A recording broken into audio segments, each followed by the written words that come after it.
I think that goes back to the last episode where you were saying about how we've got to move out the ends to get a different perspective, or not necessarily just move out the ends, but just kind of branch out and kind of understand that even like the way you move, you don't need to move like that. I tell you what, with that one there, I'll give you a little example of that one there. You don't have to move out the ends to get a different perspective, but it's almost impossible, especially for young, impressionable people, to see beyond what they see on a daily basis. For example, you was in school, yeah? I was in school. You know that you're not supposed to have those friends. And the teachers warn you about those friends all the time. And you yourself secretly, you know you're getting in more trouble with those friends than any other friend. Now, the easiest thing to say would be, all right, I'm not going to be their friend anymore. But guess what? Come tomorrow, yo, Gabz, we're gone. Can I blank that? It would take some next level of mental strength, maturity, to be like, no, don't well go on with you lot, man. I can't roll with you lot no more. Because the social pressure is mad. So I'm coming to school every day to see you guys, and I'm gonna pretend like I'm not cool with you, or I'm gonna act like I can't, or I'm gonna tell you that I'm distancing myself if I've got to see you every day. The reason why most people decide to get out of ends is because they know they don't have the willpower to say no when they're in the ends. You don't know how to be different when you're in the ends. And that's because of expectation. They expect you to be what you are. And you live for that expectation. To tell them, no, I'm changing, that's going to be hard. And for some people, it's scary because to change means that in actual fact, I'm going to be different from what you know. And then to be different from what you knew means that in actual fact, you can turn the tables on me and try it with me. So if I was known to be a bad man and then suddenly now I said I want to be this person now, the people that in actual fact respected me based on being a bad man now, well, boy, you're a pum pum now.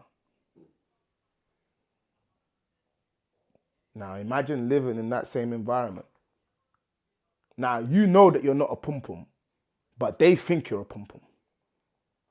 What do you think that does to that person there? You're now battling with that expectation. Do I carry on ignoring what these people are saying, or do I go and... But if I go and... I got to live here.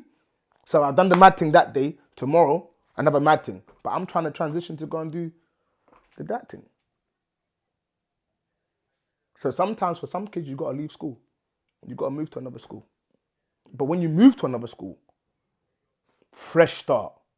Leave whatever you was in that school. And when you come to this school, just be cool and stay in one small corner.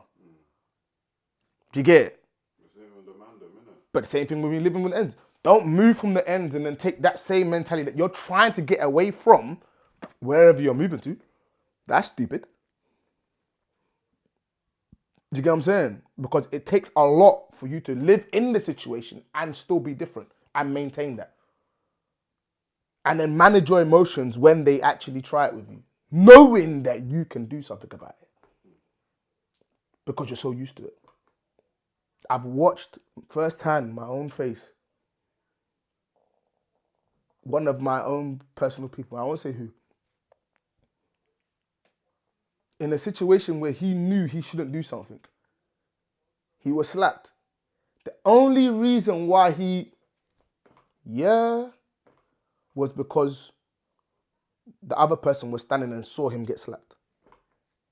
Everything in him told him, nah, let me just leave this alone.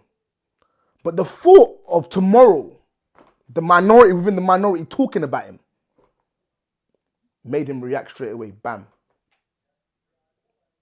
AM, jail. Till today when I speak to him, he always reverts back to that thing. I wish I just left this one alone. I said, you see how easy it is to get caught up in this thing. He knew what he could do. He wasn't afraid of what was coming. The slap meant nothing. It didn't even hurt. But for the fact that someone else saw him get slapped,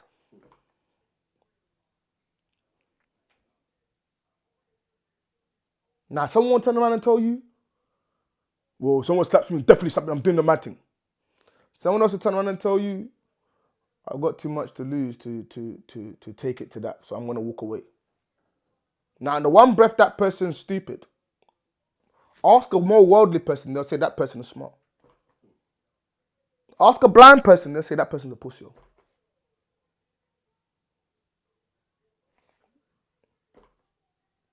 Which one are you going with?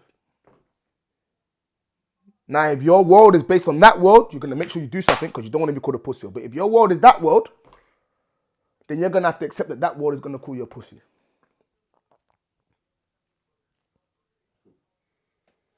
Can you see this thing of expectation? It's crazy. Sometimes you have to move away to look at things a bit different. Now, when you move away, does that mean that you're going to walk away when someone slaps you? No. But it might mean that before you slap back, you do that. Have a look around. And if it's in a situation where if I do this, I may not be able to get away with it, you might have to walk away. Because respectfully, however way it goes, is that if you're if you're transitioning into a different part of your life, you're going to have to accept that there's some things that you can't be headless about. Because being headless could cause everything to go down the toilet. Then what? Well, they all think that you're hard, but guess what? You've lost everything on that side. Lose your freedom. So then one would ask, what's more valuable to you? Now, if you struggle to be the person that can stay in that same situation and walk away, then what would I say to you? You need to get out of hands. You need to get out.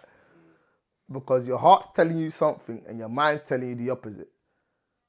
And mate, it's a difficult thing, man. When you get out, it's easier that way because you don't hear the noise. Only one or two will call you and tell you about it. The most of the people, you ain't paying attention. And that's how you realize how small your little world is. Or the world that you thought was big. That's how small it is. As soon as you move out. As soon as you move out, you start looking at it very different. You know what? You start clocking. There's no point in me going to this event if I've got a hold of that thing. Because on the normal, you sit there and you say, yeah, when we're going, everyone holding it, everyone's packing. But you're going to a dance holding things that potentially, if you was to get pulled over for one thing or another, something happen, straight to jail.